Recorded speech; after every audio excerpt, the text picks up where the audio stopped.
Magandang araw sa inyo mga backyard farmers. Tayo ngayon ay wala pang duty, mamaya pa. So may pagkakataon tayong sagutin yung nagtatanong sa atin kahapon kung pag-aalaga ba ng red tilapia at black ay magkakaiba. Oo, talagang magkaiba pagdating sa tibay, uri ng tubig na kinakailangan at panlasa ng laman, at sa presyuhan na rin sa merkado. Ang red tilapia ay masilan, nangangailangan ng mas malinis na tubig ngunit mas mahal ang bintahan. Ang black tilapia ay mas matatag ngunit mababa ang presyuhan sa merkado.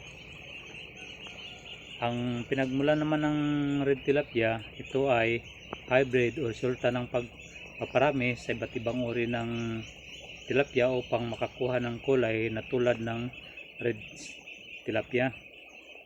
Sa kalidad naman ng tubig, masilan at kailangan ng malinis na tubig at magandang daloy, at mas sensitive rin sa biglaang pagbabago ng klima. Pagdating sa panlasa, mas makapal ang laman at malinis at walang lasang putik o lupa. Sa karaniwang reklamo sa ibang tilapia ay ganun talaga ang kanilang panlasa. Sa black tilapia naman, ito ay pinagmulan karaniwan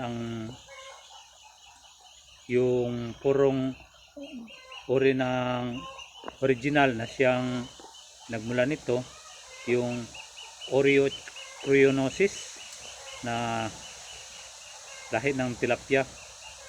Katulad ng tubig, mas matatag ang black tilapia, ngunit ito naman ay mahusay kahit sa mga tubig na hindi ganong malinis o siksik sa dumi ng isda, sa dami ng isda. Sa panlasa naman, mas masarap din, ngunit ang ilan ay may amoy o lasang lupa, depende sa uri ng palaisdaan. Sa market value naman guys ay mas mura, ngunit ito ay pinakasikat dahil sa talagang ito ang original na tilapia dito sa atin sa Pilipinas. Ngayon ako ay nagpaparami ng tilapia rito, yung black at saka itim na crossbreed ko na. Kaya yung resulta sa pag crossbreed ko ay nandito yun sa kabilang pan.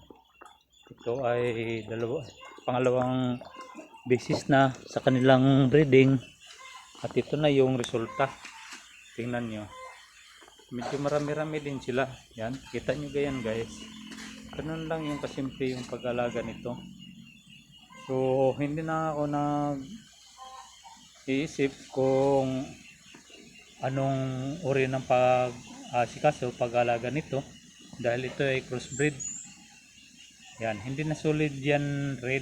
Mayroon ng mga na pula ay itim sa kanilang katawan. So kahit paano okay naman, wala naman akong nagiging problema sa mga crossbreed na ito simula nang nilagay ko rito. Tulad ng sinabi ko sa nauna kong video, ito ay 2 buwan, itong June 21. Simula nang ilipat ko rito, ito ay kasing laki lang ng walis tingting. Ngayon ay nasa 2 fingers na sila halos, tapos yung haba nila nasa 3 inches na yung haba nila. Malaki na sila. So wala akong naging problema sa kanila pagdating sa walang mortality. Kahit isa walang nangyari na may namatay sa kanila guys. So ganun lang yung pag-alaga natin ng black at saka red tilapia. Kita nyo naman yung hornwort ko nga, tingnan nyo, walang dahon. Umabot na sa stage na kinakain na nila yung mga dahon ng hornwort. Naubos na dito, tingnan nyo, wala na yung laman, pinutol-putol na nila lahat. Ganun ang mga tilapia, mahilig kumain sa mga maliit na dahon. So kahapon naglagay ako ng kangkong para paramihin ko rito. Kasi mahaba pa ang labanan, may 2 buwan pa. Hindi naman talaga 2 buwan yung ay 4 na buwan yung yung totoong regular size na pang-harvest nito. Kasi kung mapansin nyo sa YouTube yung mga upload ay nag-counting sila ng unang buwan, yung paglagay nila yung mga tilapia ay fingerlings, hindi yung 1 day old. Hindi sila dyan nagbibilang. Pagkalagay nila sa kanilang mga pan, kasi laki ng inililit ng ating kamay, ganun kalaki. Doon nagumpisa sila magbilang hanggang sa ika-4 na buwan o ika-5 buwan. Samantala ako rito, pagkalagay ko 1 day old, counting na ako noon hanggang sa ngayon 2 months na sila. Yung nasa YouTube naman ng mga karamihan sa nag-upload, pagkalagay nila 1 buwan na yun yung tilapia diyan, 1 buwan na mula nang ipinanganak.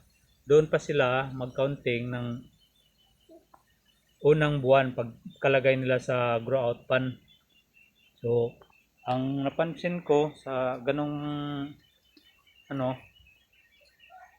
setup at saka ganito, masasabi kong mas mabilis ang paglaki ng mga alaga ko kagaya nito. Kasi 2 buwan pa sila sa ganong kalaki. Kita nyo naman.